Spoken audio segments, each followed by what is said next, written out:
तुमच्या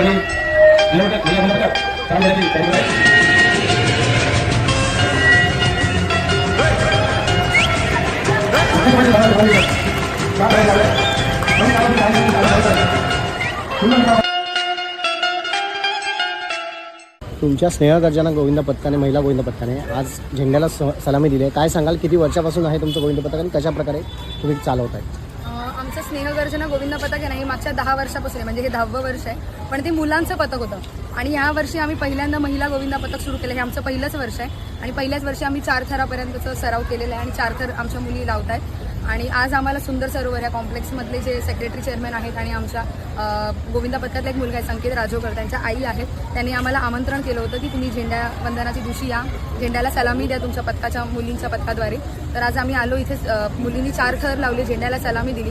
तर आम्हाला खूप छान वाटलं सलामी देताना आणि खूप अभिमान वाटला की आज आम्ही महिला 4 थर लावून आपल्या देशाच्या झेंड्याला एक सलामी देतोय, सॅल्यूट करतो. तर त्याचा फार फार आम्हाला अभिमान वाटतो. किती मुली आहेत तुमच्या ह्याच्यात आणि काय वयोगटात? आमच्याकडे मुली आता सध्या 30 ते 35च्या मध्ये मुली आहेत आणि वयोगट हे सगळ्यांचं 14च्या वरतीच आहे.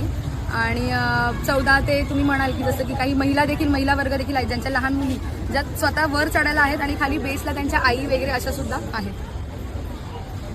तुम्ही काय सांगाल, तुम्ही गेल्या 10 वर्षापासून मुलांचं पथक चालवत होता, काय अडचणी आल्या, कशा प्रकारे तुम्ही त्याला मात केली आणि कसं चालवता?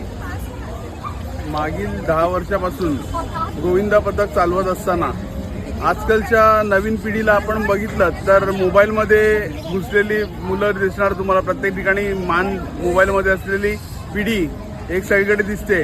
पण आमच्या गोविंद पथकामध्ये कबड्डी खेळणारे, कुस्ती खेळणारे, त्याच्यानंतर मग सगळे मैदानी खेळ खेळून त्याच ताकदीने गोविंद पथकाची तयारी करणारी सगळी मुलं आमच्या सोबत असतात.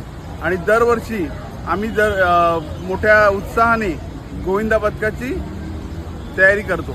11वा वर्ष आहे. 11व्या वर्षी महिलांचं पथक तुम्ही स्थापन केलं आहे, काय सांगाल याबद्दल? हो, आमच्या गोविंद पथकातली मुलं आहेत, त्यांचे फॅमिली मेंबर्स आहेत, कुटुंबातील मुली आहेत, त्या सगळे एकत्र बहीण भाऊ आम्ही सगळे एकत्र मिळूनच गोविंद पथक चालू केलं आहे महिलांसाठी. आणि पहिल्याच वर्षी इतका छान रिस्पॉन्स आला आहे महिला गोविंद पथकाला की आज सुंदर नगर कोऑपरेटिव्ह हाऊसिंग सोसायटी यांनी आपल्याला सलामीसाठी महिलांना प्रोत्साहन दिलं. तसंच अजून आणखीन बऱ्याच ठिकाणी महिलांना अधिक प्रोत्साहन देण्यासाठी वेगळी मंडळं, वेगवेगळ्या संस्था हे आमंत्रित करत आहेत.